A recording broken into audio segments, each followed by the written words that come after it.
പലപ്പോഴും നിലത്ത് നമ്മൾ കാലുകൾ മടക്കി വെച്ചിരുന്നാലോ അല്ലെങ്കിൽ എവിടെയെങ്കിലും നമ്മൾ ചാരിയിരിക്കുന്ന സമയത്തോ കാലുകൾ മരവിച്ചു പോകുന്ന കണ്ടിട്ടില്ലേ? ചിലർക്ക് മുട്ടുകൾക്ക് താഴേക്കായിരിക്കും മരവിക്കുക, ചിലർക്ക് തുട മുതൽ താഴേക്ക് മരവിച്ചു പോകും. പിന്നെ എഴുന്നേറ്റ് നിന്ന് കുറെ സമയം കഴിഞ്ഞാൽ ഇത് നോർമൽ, ചിലപ്പോൾ കാലില്ല എന്നൊരു ഫീൽ വരെ ഉണ്ടായിന്ന് വരാം.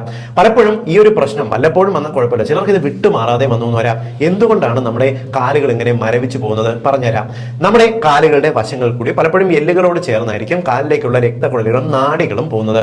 പലപ്പോഴും നമ്മൾ കാലുകൾ നന്നായിട്ട് മടക്കി ക്ലോസ് ചെയ്തിരിക്കുന്ന സമയത്ത് നമ്മുടെ മുട്ടിന്റെ ഭാഗത്തോ ഇല്ലെങ്കിൽ തുടയുടെ പുറകില് താഴേക്ക് വരുന്ന സയാറ്റിക് നെർവിനോവലും ഏതെങ്കിലും തരത്തിൽ ഈ എല്ലുകളോട് ചേർന്ന് ഈ പ്രഷറിൽ ഒരു കംപ്രഷൻ ഫീൽ ചെയ്യുക, അതായത് കാലിലേക്കുള്ള രക്ത ഓട്ടവും കാലിലേക്കുള്ള നാഡികളും ഒന്ന് വളരെയധികം പ്രസ്സായി പോകുന്ന ഒരു സാഹചര്യം വരാം. ഇത് കാലിലേക്ക് വല്ലാത്തൊരു മരവിപ്പ് അനുഭവപ്പെടാം. എന്നാൽ നമ്മൾ ഇങ്ങനെ ഇരിക്കുന്നത് കുറച്ച് സമയം എഴുന്നേറ്റ് നിൽക്കുന്ന സമയത്താണ് കാലവിടെ ഇല്ല എന്നൊരു ഫീൽ വരും, വല്ലാണ്ട് മരവിച്ചു പോകും, പെട്ടെന്ന് നമ്മൾ ഭയന്ന് പോയി എന്ന് വരാം.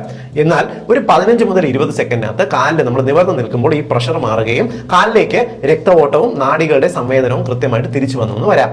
എന്നാൽ ഈ ഒരു പ്രശ്നം ഇടയ്ക്കിടയ്ക്ക് വരുന്നു എന്നുണ്ടെങ്കിലോ നിങ്ങൾക്ക് പലപ്പോഴും ഈ ഒരു പ്രശ്നം വന്നിട്ട് ഒരു 15-20 സെക്കൻഡ് കഴിഞ്ഞിട്ട് മാറുന്നില്ല, കാല് ആ ഒരു ഭാഗത്തേക്ക് തളർന്നു പോകുന്നു, ഇല്ലെങ്കിൽ കാല് നിവർന്ന് നിൽക്കുമ്പോൾ ബുദ്ധിമുട്ട് വരുന്നുണ്ടെങ്കിലോ നട്ടലിന്റെ ഭാഗത്തോ കാലിലേക്കുള്ള നാഡികളിൽ കാര്യമായിട്ടുള്ള എന്തെങ്കിലും തരത്തിലുള്ള ഒരു കംപ്രഷൻ, പലപ്പോഴും നട്ടലിൽ ഡിസ്കിന് എന്തെങ്കിലും ചെറിയ ചതവ് അല്ലെങ്കിൽ ഡിസ്ക് നാഡികളെ പ്രസ് ചെയ്യുന്നു, ഈ തരത്തിലുള്ള അവസ്ഥകൾ ഉണ്ടോ എന്ന് ഒരു ഡോക്ടറെ കണ്ട് പരിശോധിക്കേണ്ടത് ആവശ്യമാണ്.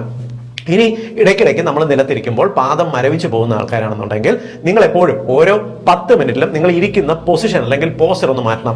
ചമ്രം പണിഞ്ഞിരിക്കുന്നതിന് പകരം കാല് നീട്ടി ഏതെങ്കിലും ഒരു സൈഡിലേക്ക് വെക്കുകയോ അല്ലെങ്കിൽ തിരിഞ്ഞിരിക്കുകയോ ഇടയ്ക്കിടയ്ക്ക് പൊസിഷൻ മാറ്റി കഴിഞ്ഞാൽ ഇങ്ങനെ നെർവ് കംപ്രഷൻ വരുന്നതിനെ പൂർണ്ണമായിട്ട് ഒഴിവാക്കാം. ഇത് എല്ലാവരുടെ അറിവിലേക്കായിട്ട് ഷെയർ ചെയ്യുക, പലർക്കും വരുന്ന ഒരു പ്രശ്നമാണ്.